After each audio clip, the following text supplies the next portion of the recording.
Bapak pertanyaannya privasi. Kalau misalnya menurut Bapak pertanyaan privasi boleh nggak dijawab ya Pak? Dijawab. Pertanyaannya pekerjaan sebelum Bapak menjadi guru itu apa ya? Ya, pekerjaan saya sebelum menjadi guru adalah saya dulu bekerja di restoran cepat saji, yaitu di McDonald. Itu sebelum kuliah 5 tahun, sambil menjalani kuliah hampir 4 tahun, jadi kurang lebih 9 tahun di McDonald. Oke Pak, terus apa sih motivasi yang Bapak berikan kepada murid-murid agar lebih giat belajar? Tentunya motivasi untuk giat belajar itu adalah melihat orang tua ya. Kalau kita bicara dengan orang tua, mengenai orang tua, ya apapun kita harus semangat karena ingin membalas budi dengan orang tua. Dimulai dari mana? Ya dimulai dari rajin belajar, sopan, santun. Kedepannya kalau kita baik sama orang tua, rajin belajar, ya pasti kita akan menjadi orang baik dan jalan dari Tuhan itu banyak sekali. Oke Pak.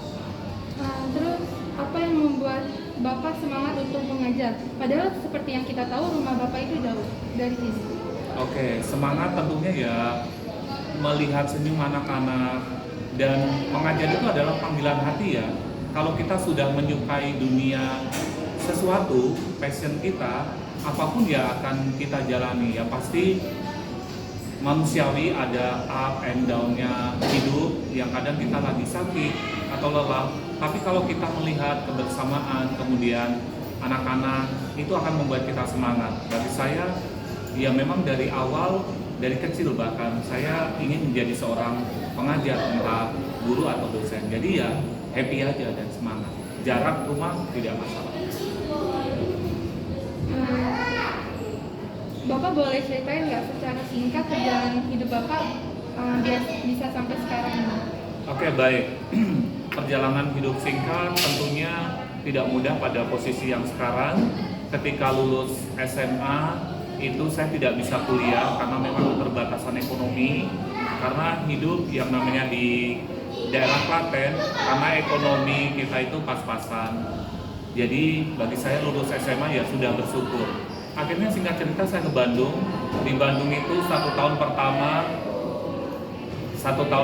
tidak atau belum mendapatkan pekerjaan yang sesuai. Pernah bantuin jualan bakso, kemudian ngangkut sayur di pasar, dan akhirnya kita melamar di McD. Nah, di McDonald itu juga kita harus, saya pribadi dipindahkan 2 tahun ke Nusa Tenggara Timur, NTT, Kupang, dan 2 tahun ke daerah Palembang. Dari situ baru saya kembali ke Bandung, bisa memulai kuliah. Bersyukurnya dari pihak McD waktu itu mengizinkan saya untuk kuliah. Akhirnya saya menjalani bekerja dengan kuliah. Sampai akhirnya ketika lulus, saya mundur dari McD memulai jadi seorang guru, dimulai dari guru di daerah pinggiran Kabupaten Bandung. Dari situ saya akhirnya ikut dalam lomba guru berprestasi tingkat kabupaten dan provinsi, saya menang. Kemudian saya mengajar di sekolah swasta Katolik di Bandung, Santa Maria. Dari situ saya kemudian menabung lagi melanjutkan kuliah S2. Tapi sayang kadang hidup ini tidak mulus. Ketika saya lulus S2, saya harus berhenti bekerja karena sesuatu hal. Saya pindah ke Jakarta, dan di Jakarta inilah saya memulai hidup baru, mengajar di SECI dan melamar menjadi dosen, dan sampai sekarang bertemu dengan anak-anak. Walaupun tentunya kita banyak suka duka yang kita jalani, tapi semangat menjalani hidup.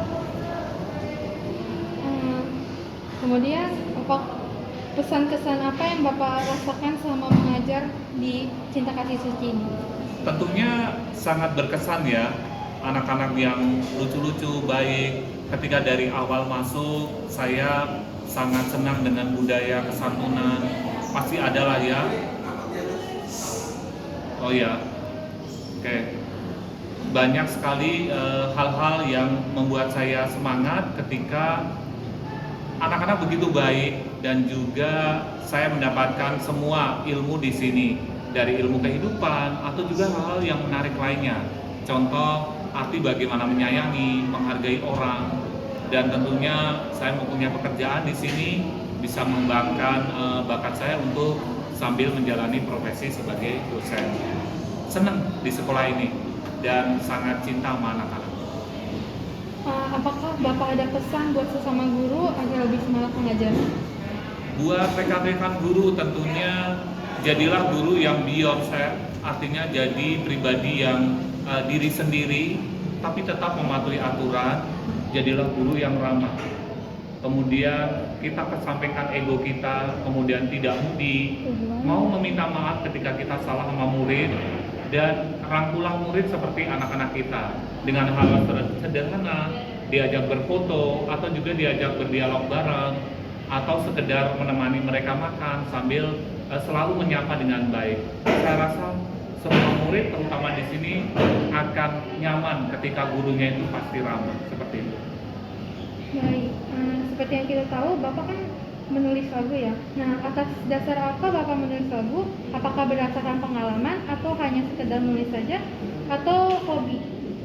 Kalau menulis lagu emang dari dulu ketika saya menulis buku, jadi ada soundtrack lagu yang saya bikin, akhirnya itu dari pengalaman pribadi, saya sambungkan dengan buku, dan memang sesuatu yang lahir dari kisah kita sendiri dan memakai feel, akhirnya dapat melodinya seperti itu. Kalau boleh tahu masalah terberat yang pernah Bapak alami selama hidupnya?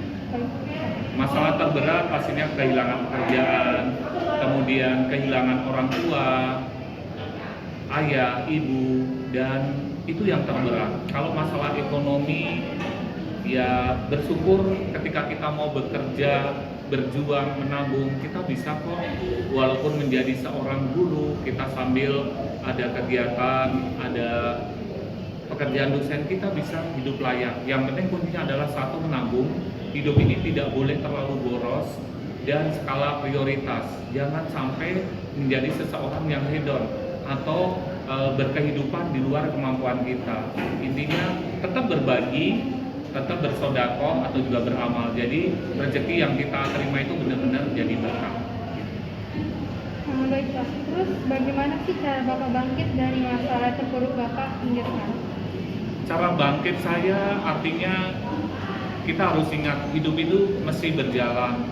Kalau dibilang sengsara, semuanya kisah hidup yang pernah alami itu mungkin beberapa teman tidak. Saya bersyukur mampu melewati itu. Ketika orang mungkin sudah menyerah, saya tetap berjuang. Waktu itu saya harus kuliah, saya harus bisa kuliah. Kita lewati dengan menabung, bukan hal yang gampang karena memang perlu biaya. Dan ketika hidup, ketika kita bilang saya harus hidup lebih baik, misalnya saya dari sedikit-sedikit kita menabung, saya harus punya rumah, jadi kita menabung harus punya rumah agar kita itu hidupnya layak. Karena kalau dari diri pribadi kita itu punya kehidupan yang baik, kita akan melahirkan tentunya aura yang baik kepada anak-anak. Jadi tidak ada rasa mudi atau emosi. Yang ada kita berbagi, kita menjelaskan bahwa hidup ini harus berjuang walaupun pahit. Tapi anak-anak, apalagi anak-anak sini mulai ngerti bahwa hidup itu berjuang, mencapai sesuatu itu harus berusaha sekuat tenaga. Oke, baik Pak. Terus kegiatan apa yang Bapak lakuin